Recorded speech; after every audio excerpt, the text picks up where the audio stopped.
Welcome back. Round two, we got some more time. That was great. Remember last time we were under the gun. And last time there was a different title for the book. That's right. Yeah. Well, look, you know what? For those who missed, I hope they didn't, but might have missed our first episode. Go back and listen. Yeah. Okay. It was actually one of the better received podcasts. Oh, so that was one of the podcasts where I received the most feedback about what it did for them, as opposed to just pure enjoy. Yeah. So yeah, it was great.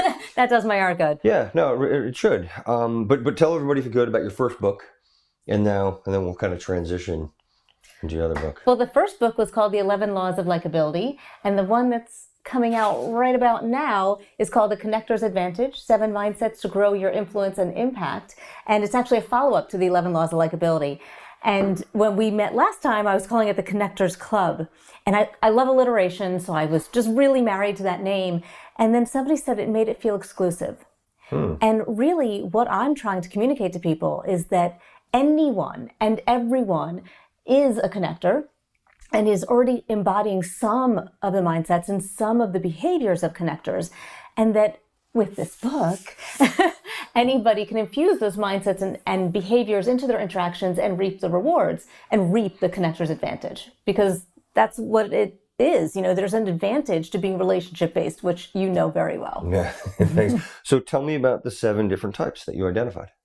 So the book is structured into 3 sections. The first section is kind of like the proof of concept. Why does connecting matter? What is it? And I explain the spectrum of connector.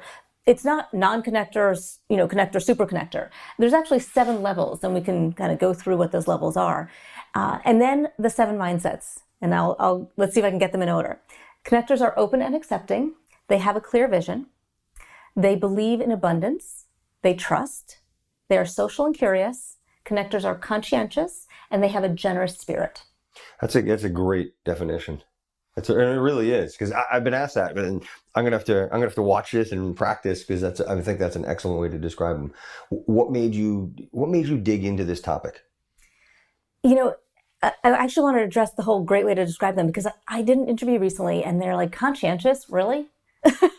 Really? And it was interesting that they were like, well, that's not the first thing I would think of when I think of a connector. So it's... Can I interject for that one thing? I mean, that's one of the first things that I think about. Tell me why. Because you're bridging to, a lot more often than not, you're bridging, if not at least 2 parties, and that takes a lot of thought. That's being conscientious. That's being thoughtful. Yeah, and I think that what you're describing also is a little bit towards the clear vision. Mm-hmm. Connectors know what they want, what they're working on, and they know and are willing to ask for help to get there. The conscientious for me is a little bit about doing what you say you're going to do. It's the follow-up and the follow-through. And fortunes in the follow-through. Yeah, what happens with these mindsets is that they enable each other, right? So conscientious enables trust. And, trust enables a generous spirit. And being social and curious enables, they just all really play off of each other. So I love what we just did, and I jumped the gun. If you don't mind rewinding a little bit and give us the foundation of the book. And then I'm going to interject a little more. Okay. Right, cool. Thank you. Well, the basis of the book and the foundation is really about why connecting matters and what is the advantage. So the connector's advantage is simply this. Connectors get things done, get results, get what they want, faster, easier, better. So true. Don't worry about the grammar. It just is more fun to say faster, easier, better. And if you think about it, and if you all think about it out there, think about something that you accomplished. And then think about who you have to thank along the way for getting you there. There's not a thing that I've accomplished in my life. There are not a list of people along the way that helped me get there. And, even in the bad times, like something bad happens, and getting out of that bad situation faster, easier, or better. 100%. Yeah. I mean, go ahead. In my mind, I'm dying to just jump in, but I completely agree with that. It's there's so many things, and what good is something anyway if you can't share it with anyone? So, thank you for. Well, let me ask you this: when you were writing this, who was the audience that you were writing this for? the publisher always asks you, who's your target audience? And my feeling is like, everybody. They hate that answer. But the truth is that this is universally applicable. Back in the agricultural age, land was our greatest asset. In the industrial age, it was machine. In the information age, it was technology. We are in the network age. The greatest assets that we have are our relationships. And the most value organizations have is in their people. And so if we don't start to put a value and an emphasis on those relationships and understand how they link right to our happiness, our productivity, our health, our bottom line, right? All of those things come from the relationships. 100%. So how do you think that, how important with AI coming down the pike and the future of work, what is your opinion on relationships now? Well, I'm laughing because I got an email recently that we were on this chain with an AI assistant. And the AI assistant was part of the? Yes. So she was part of the email chain because she was supposed to be kind of parsing all of the emails around what people could do in terms of scheduling. And somebody was responding from a different email address rather than the one that she included. And so he was like, I broke, and the AI's name was Jamie. I broke Jamie. That's great. Because she couldn't understand it. And so I think that there's a very specific way you need to communicate with AI. And that it can be helpful for efficiency, but sometimes it creates inefficiencies. And then it actually creates more work than getting on the phone for 2 minutes and saying, okay, what works for people? Let's talk about the phone for a second. The lost art of the phone. Have you noticed, has your phone bill dropped significantly over the years? Or maybe not you, because you're on the phone. I'm always on the phone. And long distance doesn't cost anything anymore. But one of the keynotes I do is called the Lost Art. One of the keynotes I do is called the Lost Art of Conversation in the Digital Age, and it is because I'm raising teenagers right now, and they don't ever call their friends. They don't talk on the phone. That's just. So you got 2 boys. I have 2 boys. How old are they right now? 11 and 13. Okay, so I was at a conference a couple months ago, and a guy spoke, and he said, kids under the age of 15, but I'm pretty sure it was boys under the age of 15. What would you, as the mother of 2 boys, what would you say is the number one form of communication amongst boys under 15? Because I'm going to make it boys. Text. Nope. Xbox and that's their number one form. Okay, yes. Do your kids play where they with the headsets? I don't allow the online. Oh, you don't? Okay. Yeah. Okay, but they are a very small minority. They're outliers. Yeah. The majority, I bet if you ask their friends, that's how they're communicating. That's interesting. Yeah. And then this is I'm a strict mom. Yeah. We'll see. Hopefully they do well from this. But it's amazing. So and again, this is a little off target, but I'll just tell you something that I think is actually really interesting. There was a shooting at the Pavonia Mall in Newport, or the Newport Mall here in Jersey City a couple months ago, and a gentleman that I play basketball with, I know he lives right around the corner from there. I said, oh, hey, did you hear about this? He said, yeah. I said, your kids, do they know anything about it? Short story is, his kids were there. His kids were in the food court when this happened, and he had had to ask them if they'd heard about it, and it turned out they were there. So there were people that were shot, went to ICU, the whole thing. No, but check this out. It wasn't traumatic to them. They were desensitized because of all the video games that they play. So it wasn't even like topic of conversation. He had to ask them. So anyways, we're totally sidetracked. That's a totally other conversation. Let's get back to your book. Let's get back to the importance of connectivity and people learning how to connect with other people in this day and age. And let's just wrap up that face-to-face conversation piece, because I think, for those people out there listening who, might have kids or thinking about kids in the future, ensuring that my son knows to go up to somebody and shake a hand, right? Look them in the eye and smile and say, nice to meet you.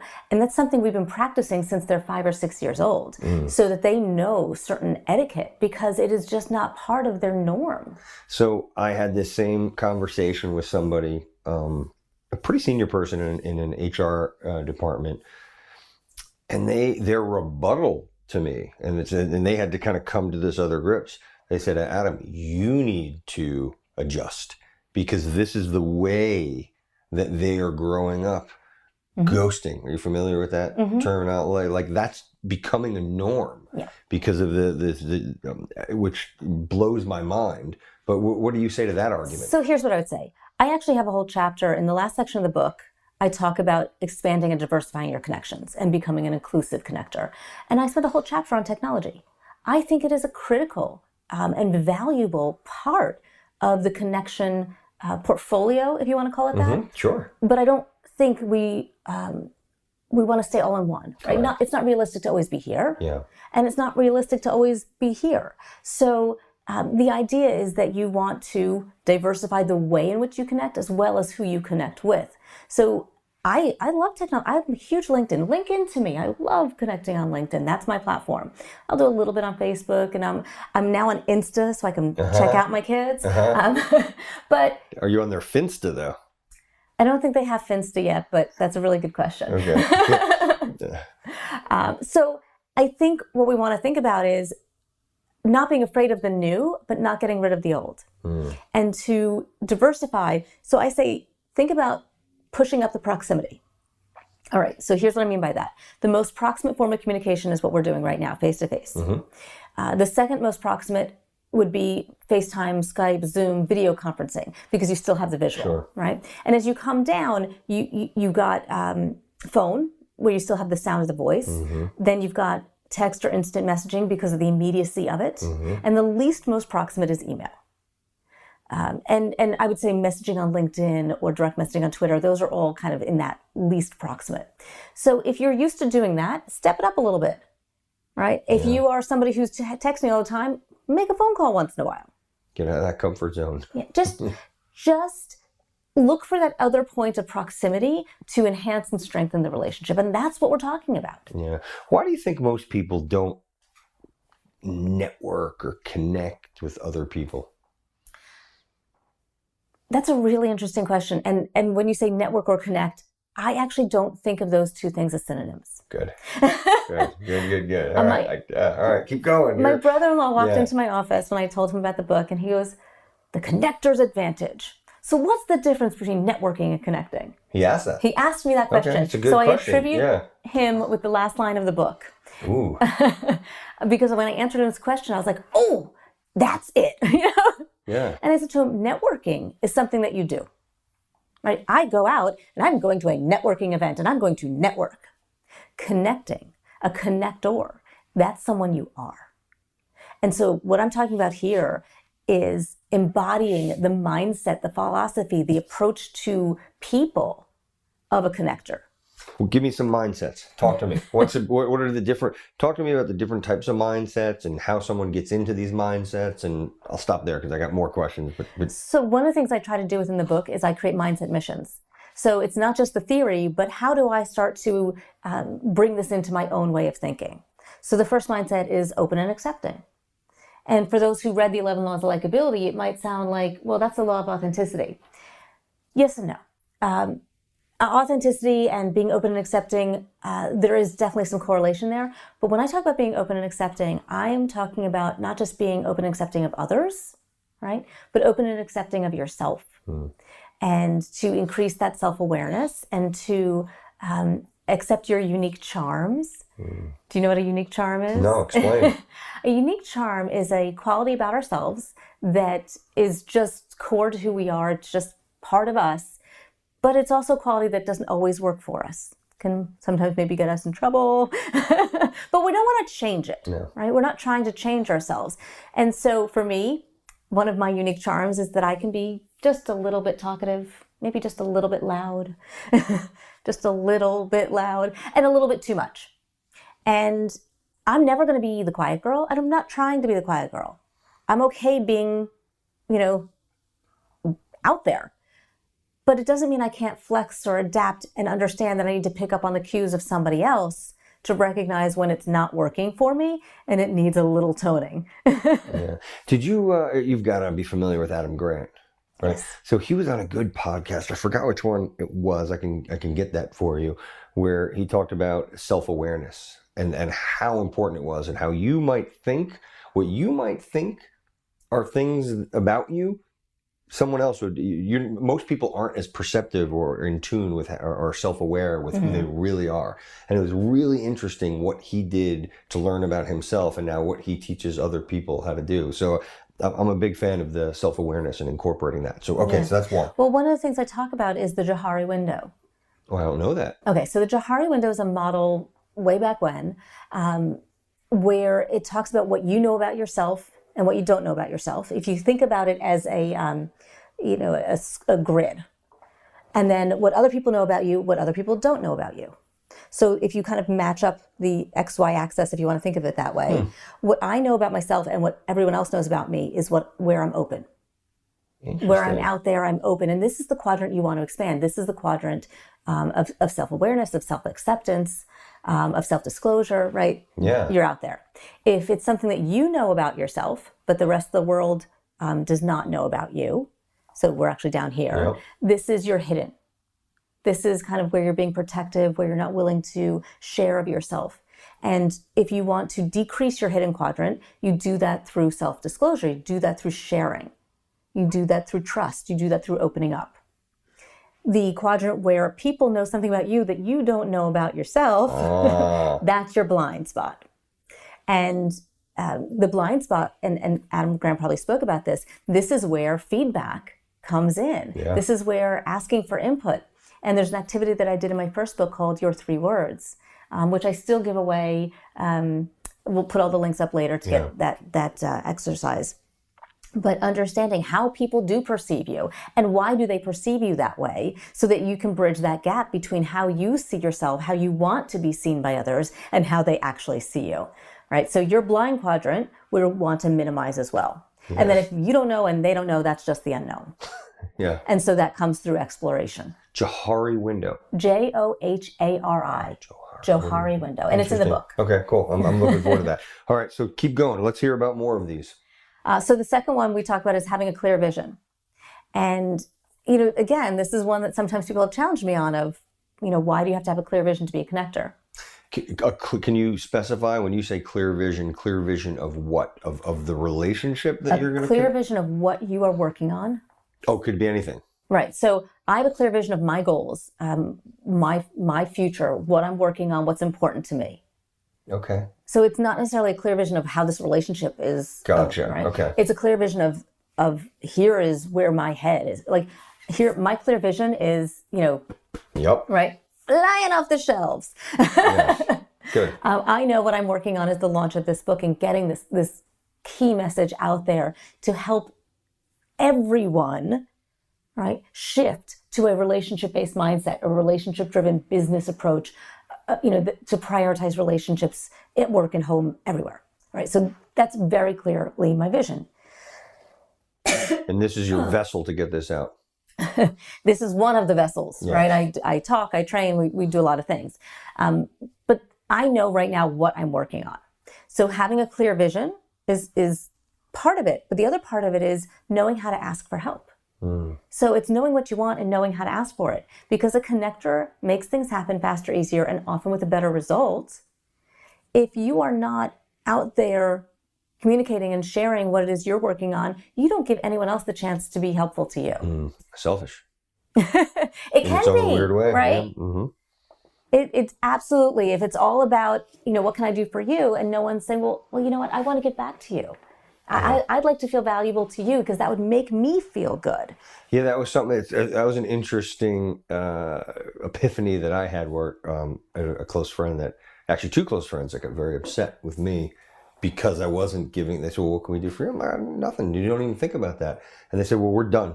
You're done until you can find something. But it's true. It was a really good point that's in a way. I mean, it's great to want to give, but you do need to be able to receive. Yeah. And you have to think of it this way, is you're giving them the opportunity to feel good too. Because it feels great to give, right? Yeah, mm-hmm. It feels like I'm important, I'm valuable, I'm helpful, I made a difference, I made somebody happy. I mean,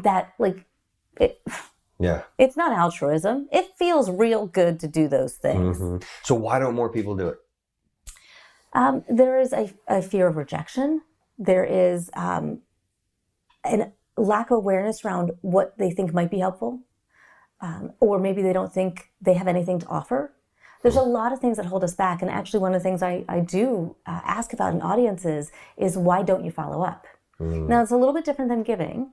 Can I interject for 1 second? Sure.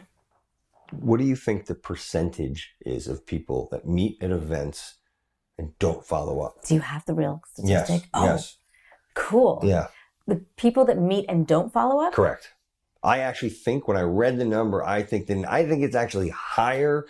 I think it was a Gallup survey or maybe it was LinkedIn. I forgot where. I do have the source. But yeah, what would you think the Don't number follow is? up. I would say it's over 50%. Yeah. Oh yeah. It's over. Yeah. I don't really want to go into the 80s, but that's where my head first went. So my head was 80s, 90s. It's 70. Okay. Yeah, which I think that's generous. I'm surprised. I think less people follow up than 30%. I think it's also how we define follow-up. That's true too. Yeah, Right. that's a good point. Maybe that's where it is. But so I'm sorry to cut you off, but yeah, why do you think so tell me, follow up. Why aren't people following up? So they give lots of reasons, and I give reasons too. I don't have enough time in the day. If you saw my desk at home, I have like a graveyard of business cards that could like. Yeah. And I call it the graveyard because if I didn't write something on the business card when somebody hands it to me and I don't know what the follow-up is, if I'm doing a book signing, there's a pile of cards there. So I ask people, I'm like, whatever we chatted about, please just write something on the back of the card so that I know what the follow-up is. And so sometimes I do rely on the other person to follow up with me, and I will always respond, unless they're proposing marriage, which I've gotten a couple of those. Really? Yes. That's great. And then it's like, unconnect. Yeah.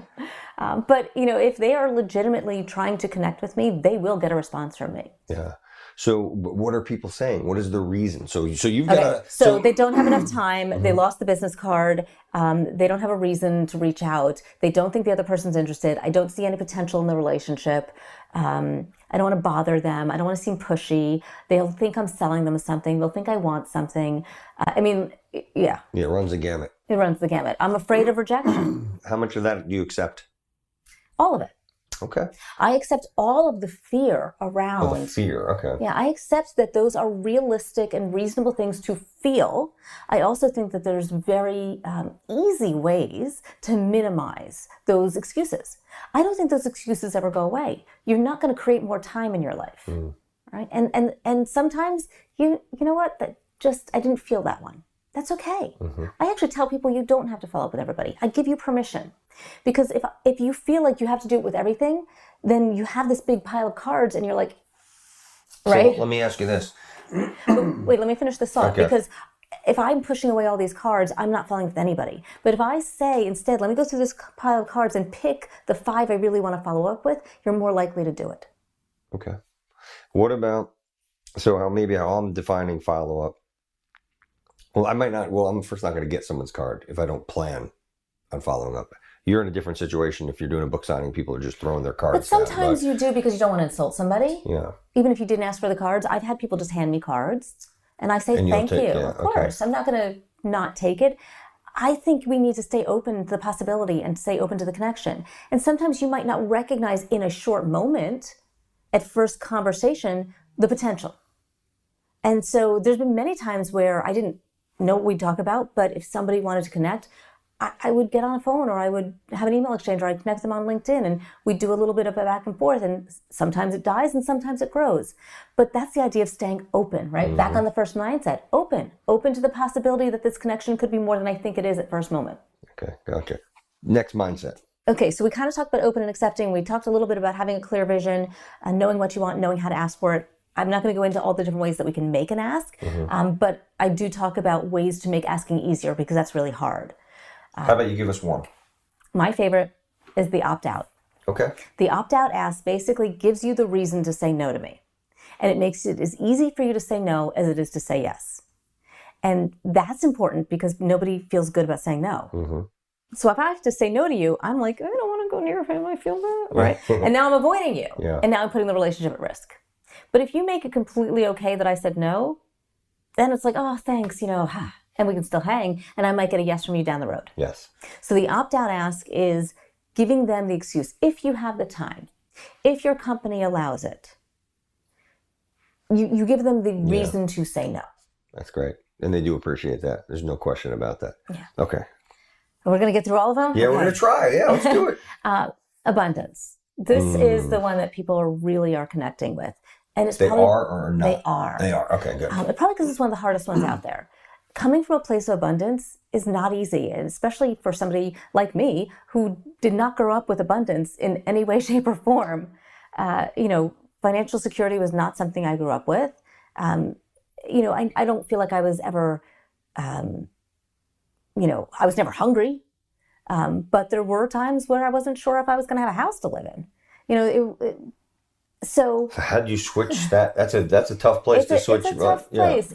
Again, my mother was extremely resourceful, and she always figured out a way to get us what we needed. And I don't feel like I was really a without, but I was a have-not, if that makes sense, right? Because if you think about the communities that you're in, there are people who have more and there's people who have less. Yeah. And I was one of the people who had less, but there's still plenty of people I had way more than. Yeah. Can I have to interject. By any chance, you were an accountant, right? I was. Is there any, is that? Yes. Okay. All right. Okay. So for those of you who don't know what's going on right now. Okay. Yeah. Sorry.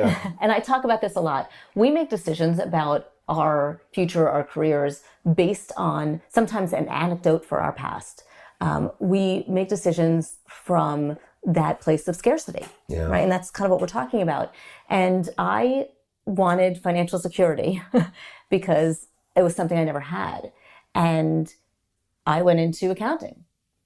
I chose because of the lifestyle, and I chose because of the skills that I had. I'm somewhat photographic for numbers. I've been told I'm really analytical. I just made sense to me. Accounting just came easy, and so that's what I did. I ignored all those people who said, "You don't seem like a typical accountant." I was like, I'm going to break the mold. No, the mold broke me. I did not last. Sorry, I had a feeling I didn't know. But it's exactly that, is that decision was from a place of scarcity, and it wasn't a good decision for me in the long run. I don't regret it. I learned a lot, and it gave me the foundation for starting the business that I eventually started. And so I kind of think about whatever decisions we make as part of the journey, and to take what you can from that experience and use it in the next one. So when I started my transition out of finance, I taught finance and accounting. So I wanted to be in this adult education training life, and being a real teacher, not that I wasn't a real teacher, but being a real teacher, like in the public school systems, one, it's tough, but two, it was not the financial lifestyle that I could manage. And so I found this new ideal, and that's what abundance is. It's designing an ideal. It's believing that just because it didn't exist before doesn't mean it won't exist in the future. I wanted to be a teacher when I was in 6th grade, but because of financial scarcity, I wasn't willing to have the paycheck of a teacher. I was like, I can't, even though that's where my heart always was. It's good it's come full circle for you. Yeah. Now you're on a teacher on a much bigger stage. Yeah. I am. In my heart, in my core, I'm a teacher. And I wasn't teaching in the way that I originally visioned teaching. But that's what abundance is. It's creating the way to bring in the things that are important to you. So coming from a place of abundance is not pretending that the scarcity isn't real. Acknowledge the fear. Don't judge yourself in relation to other people, and don't assume just because it isn't now, it won't be then. So where does the light switch go on? How can you get others to see, instead of, go from that scarcity to abundance? Is it a switch, or is there a gradual? It's definitely not a switch. Yeah. I think it is a gradual progression, and it's taking each instance and trying to shift your thinking. And so, in a way, scarcity is a form of anxiety. And I'm learning a lot about anxiety these days, and there's anticipatory anxiety, the fear of what's coming, right? And then there's things that we do in those moments. We have safety behaviors, protective behaviors. And think about what it is that you're doing in those moments where you feel the fear. And how do you shift your thinking in those moments? So Jordan Harbinger, who actually was a great contributor to this section of the book, he's an amazing podcaster. He gets 4 million downloads, like amazing. And he said in the beginning, he felt like, what if I give him this guest and then he interviews him and then on my show's not, right? That's scarcity, that fear. And instead what he thought about was, I'm not going to worry about if somebody else has the same guest. I'm just going to really focus on making myself a great interviewer and knowing that I'm bringing value. And that's where we came up with don't judge yourself in relation to other people. Interesting. Yeah. Yeah. Next one.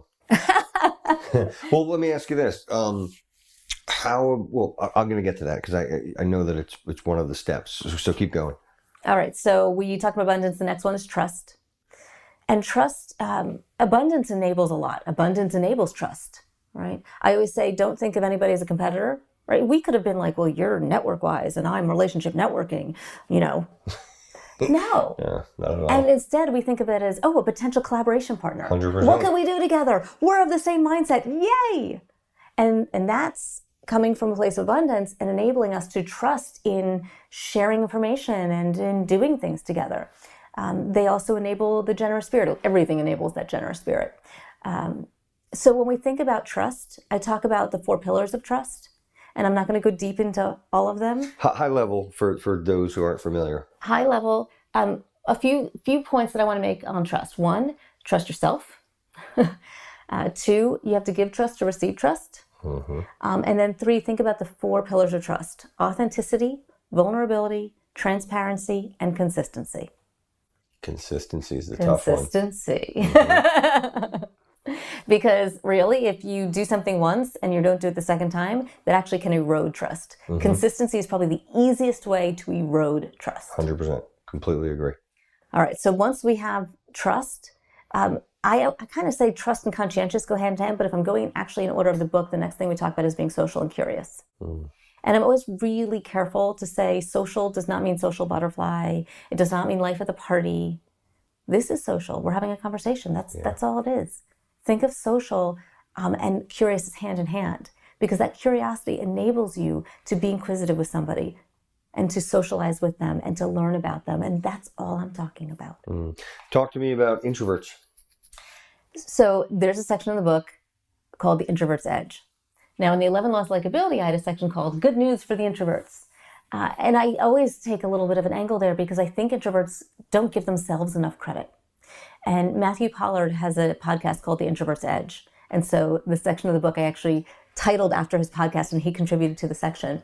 And he's an introvert, and there was Jamie Masters was another introvert who contributed to that section. Introverts are some of the best connectors out there. They're the best, in my opinion. Yeah. Because they have a natural skill set around it. They are naturally way better listeners than extroverts. Mm-hmm. They are much more comfortable in the one-on-one, and that's where real connection forms. Yep. So I do think introverts have an edge. They just have to accept that they approach social and curious a little different. Yeah. Yeah. No, I it works. Agree with you 100%. But they're just more thoughtful too. So and getting back to your follow-up or follow-through on things, typically do better. So I would agree with you in one definition of the word thoughtful. I mean, if we think of thoughtful, doing something nice, I don't think introversion or extroversion has a influence on that. I think we are all thoughtful people. I would agree with that. And it's not about their energy source.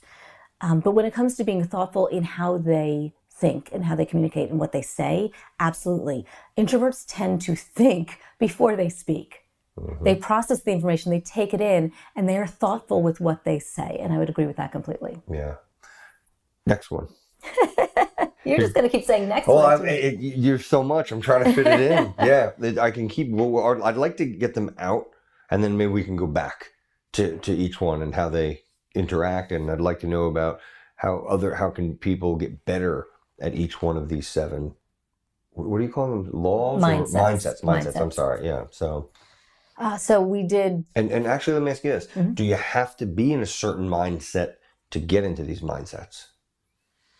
That's interesting. I mean, the first mindset's open and accepting. Yeah. And I think that's all you need is to have a desire Chapter 1 is going to tell you why this matters. Chapter 1 is the proof of concept of the statistics that I share about getting jobs, getting promotions, getting referrals, getting business, closing the deal, your health, your happiness.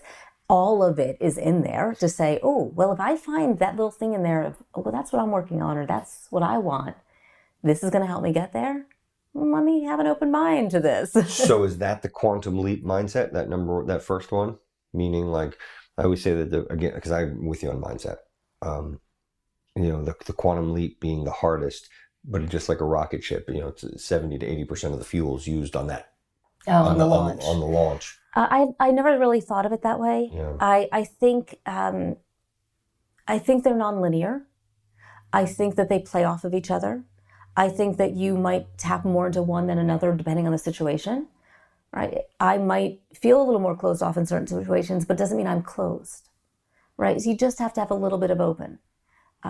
And what you're open to, right? So I don't want to confine anybody that says, oh, well, if I feel, put it this way, closed was something I used to feel really good about until someone said to me it wasn't working for me. And I was like, no, yes, it is. Closed is good. Closed protects me. I'm good with closed, Me, right? Yeah, Shocking, When right? was that? When was this? About 13, 14 years ago. Relatively recent. Yeah. Huh. Okay, so then what got you to open? I don't know. No. Yeah. I think having somebody say that and having me think about why they might be right. So you knew you were closed? Oh, yes. You did? Okay. That was conscious. Very comfortable with it. Yeah. Okay. Wow.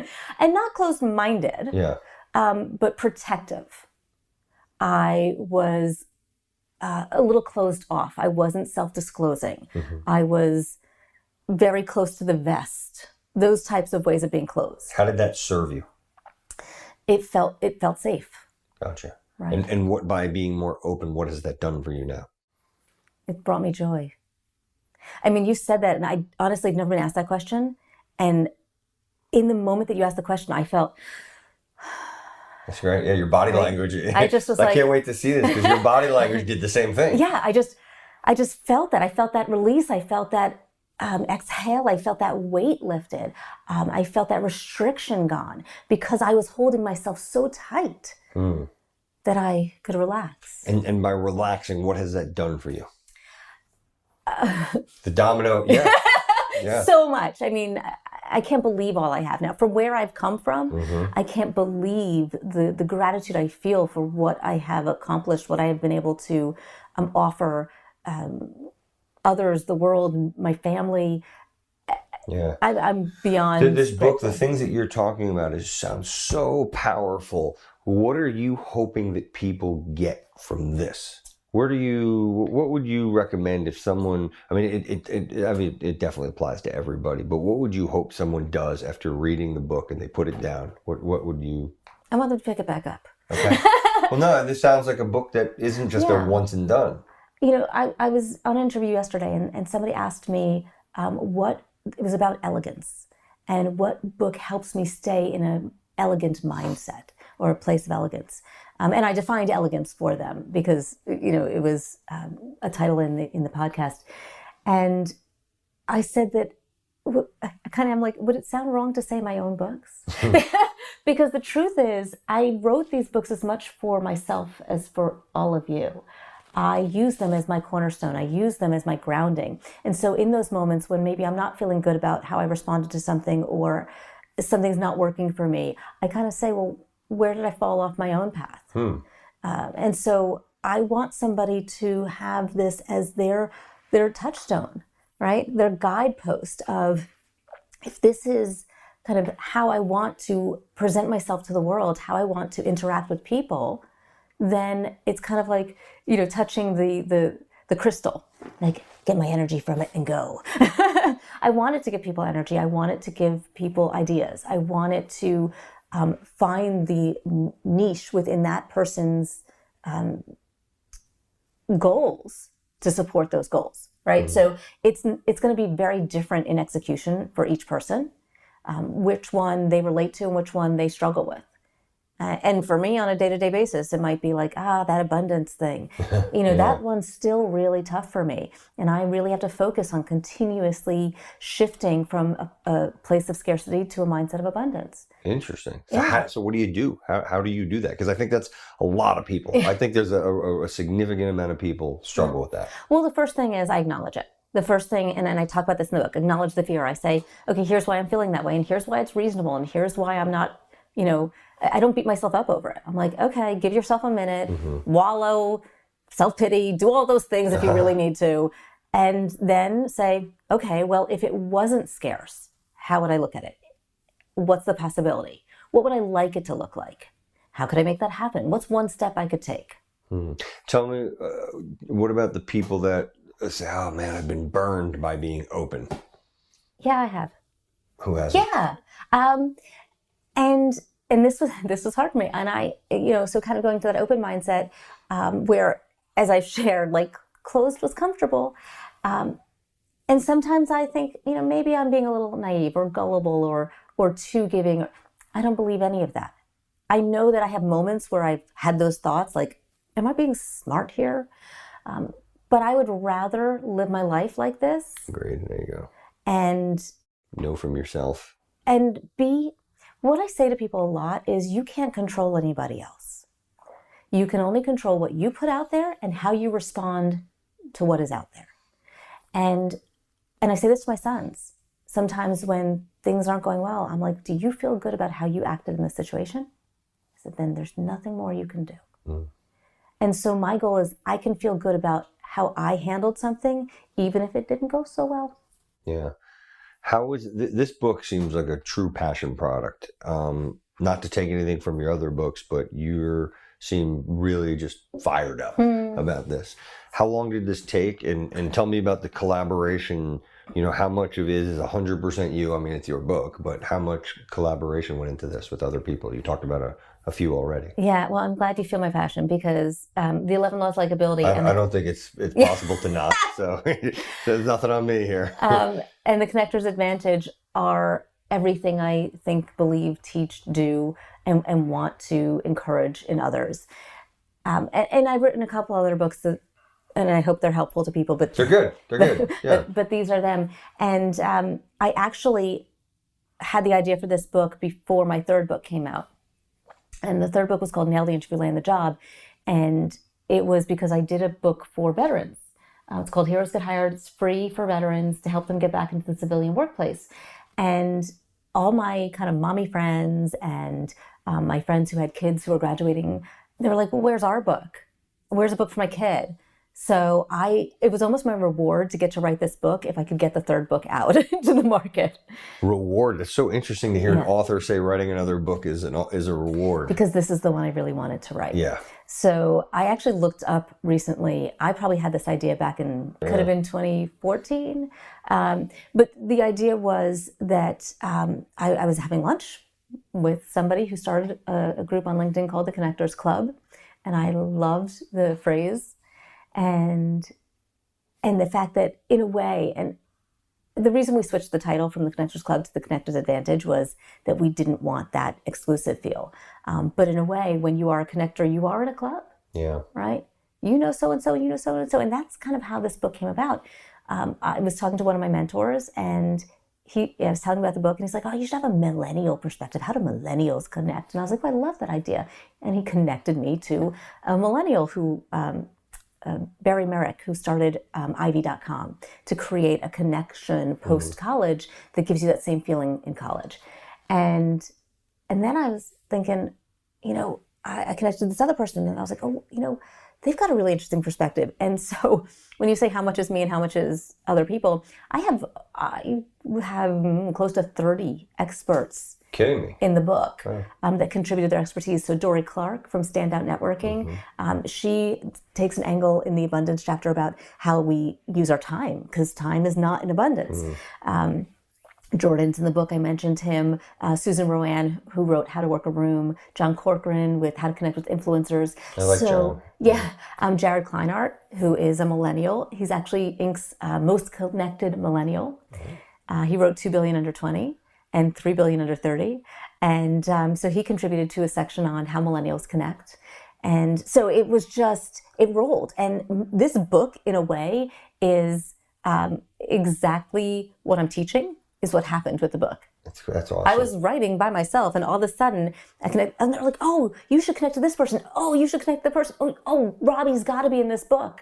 And Very fitting. 3 different people told me Robbie Samuels has got to be in this book, and I was like, "Okay, connect me." I love Robbie. That's great. What were your takeaways from Robbie? So Robbie wrote a book called Croissants versus Bagels, and he contributed to the section on how to be an inclusive networker.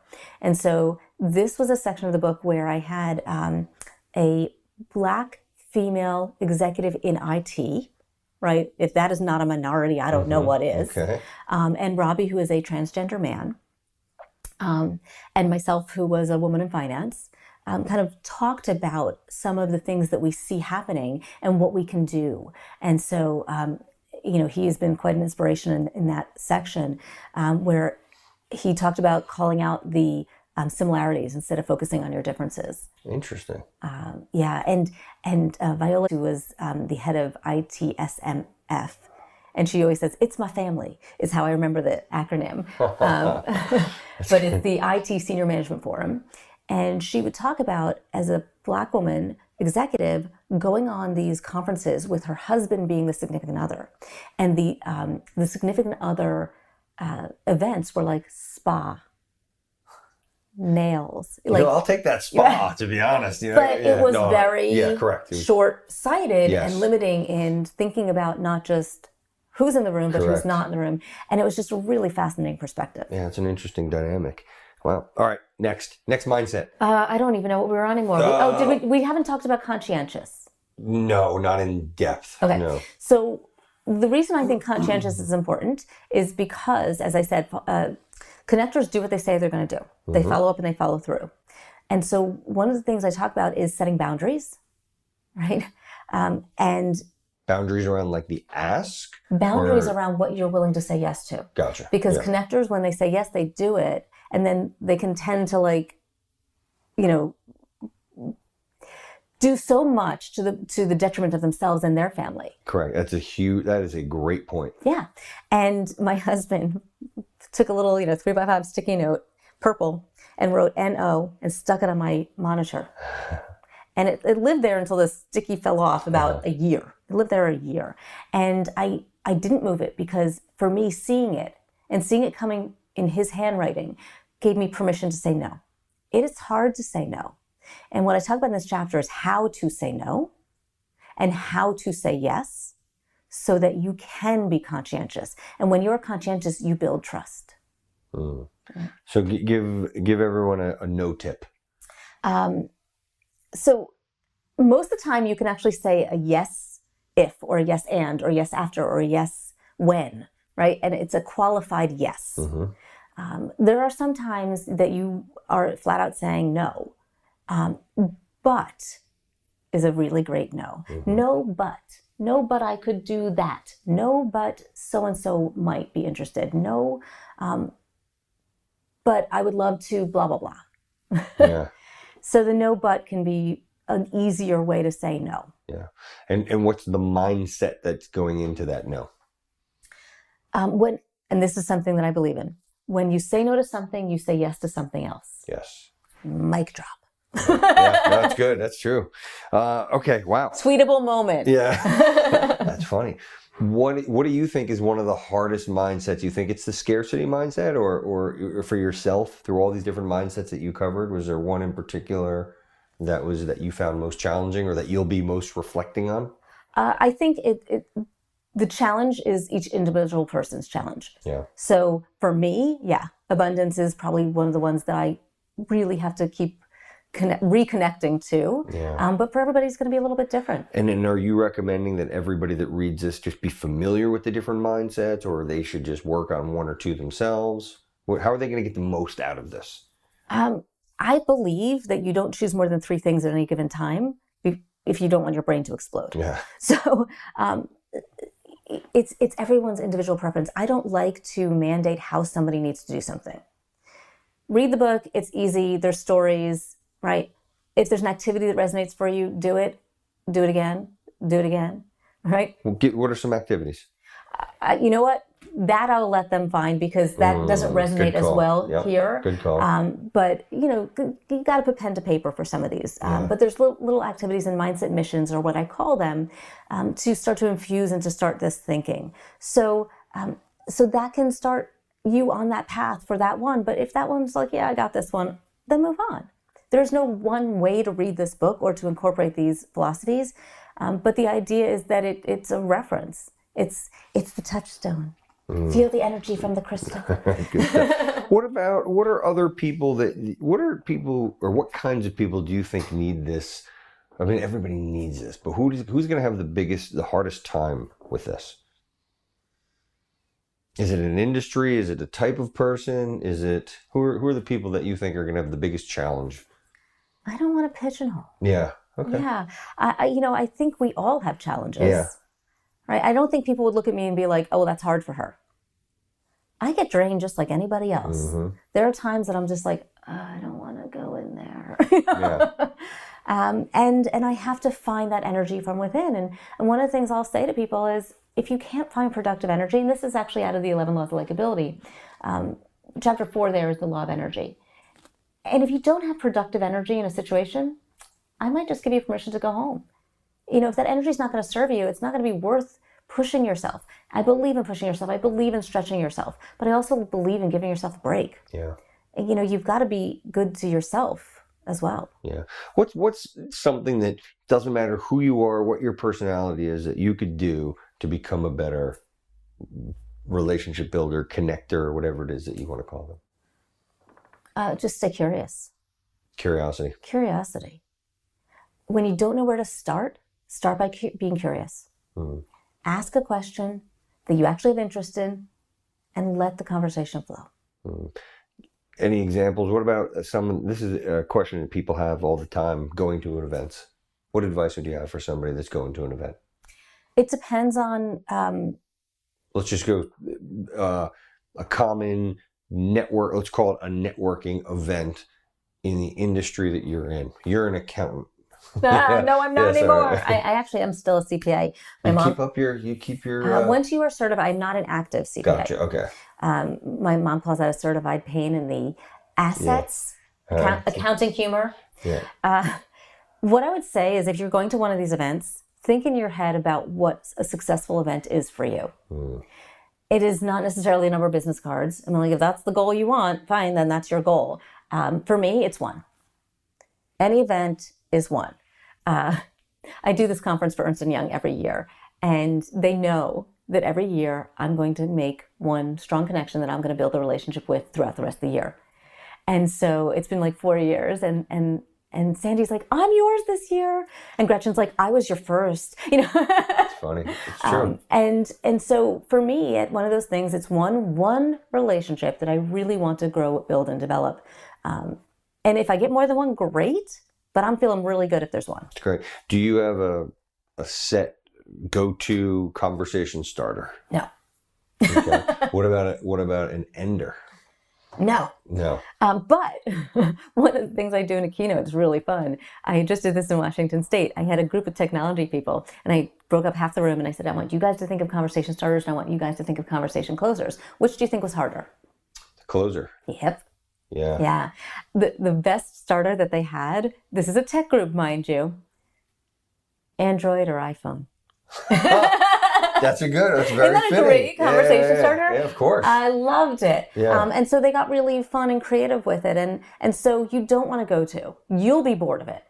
You want to think about, and one of the things I do in my first book, The 11 Laws of Likability, in the Curiosity chapter, is I give you all of these different ways to think about an opening question. Whether it's about the environment, whether it's about the news, whether it's about the weather, whether it's about, a hypothetical. There's a lot of ways to think about it, but you need to be inspired by that question, so I never have a trite one. And I also give you a lot of ideas for how to close it, because you want to make sure that you've got a strong mood memory. So in chapter 8, we talk about those closers. That's a great point, by the way, the mood memory. I think that's a huge... Do you mind elaborating on that for people that aren't familiar with what that is and why that's so important? We'll get both these books out for you. Yeah. So mood memory is the idea that people will remember more how you make them feel than anything that you say. So true. And I've had that. I'm walking down the street. Yeah. It's like walking down the street, and you're like, oh my God, I must look so stupid. But like, you just feel good. Something just made you feel happy. That's mood memory. Yeah. That's why I think the close is more important. I really do think that walk away is more important, because everyone can be a little awkward at first, or if you're not familiar, but once that eases, into your point about how you make somebody feel, so important. For those who want access to this, when is this live? The Connector's Advantage is launching on March 5th. I don't know when we're going live. We're going to try to get this out. So here's what I'll say. If you are on my newsletter on March 5th, I am giving the Kindle away for free. So that's nice. one day only. The next day on the 6th, I think it's 99 cents, and so on until it gets up to full price. You know me, I give away lots of things. Yeah. I know they'll be in the show notes, but just go to my website. It's the easiest link to everything. Michelle with 2 L's, Tillis, Tillis, Lederman, LEDERMAN.com. And from there, if you can get my LinkedIn, you can get my YouTube. I do the success shorties. We can't stand up because I'll be in frame, but he won't. So that's a I like those. I think those are great. Yeah, they're like 40, 60-second videos of tips. You can get to my blog. You can get to /gift pack is all the giveaways. But if you join my newsletter, you get all the giveaways. So you don't even have to go to that page. How are you able to produce so much content? It took a long time. I've been doing a weekly blog consistently for about 3+ years now. But it took, I've been in business for a lot longer than that. And for a while it was like once a month. And now I have more content than I know what to do with because I get questions. I invite people sending me questions, and then I have a backlog of videos or ideas that I want to get out there. And then I'm on shows like this that I want to promote, or share the lesson that came up for me, or a story. So I use my newsletter and my blog kind of interchangeably. And then the shorty videos, they're all on my YouTube, but they at one point were probably in a blog. So you've turned them. You're getting a lot out of that content. A lot of the messages are evergreen. Yeah, they are. It's great. Well, I really appreciate you coming down. I know that you've got a lot going on with all these different shows. This has been fun as always. I think you're fantastic. There's so many good things about you. I'm surprised to hear that you weren't. Were you always an extrovert? Yeah. Yeah. You were. Okay. So you've always been talkative. Yeah. But you just didn't necessarily share as much. Yeah. Interesting. Now, is that normal? Do you think that's a normal for people, or are people overcoming? And I don't want to get now I probably share too much. Yeah, all right. Now I might be a little bit, I've gone too far, and I'm a little TMI. Okay. They're like too much information. Yeah. But you got to find your right spot. Yeah. Awesome. Thank you. Pleasure. Rock.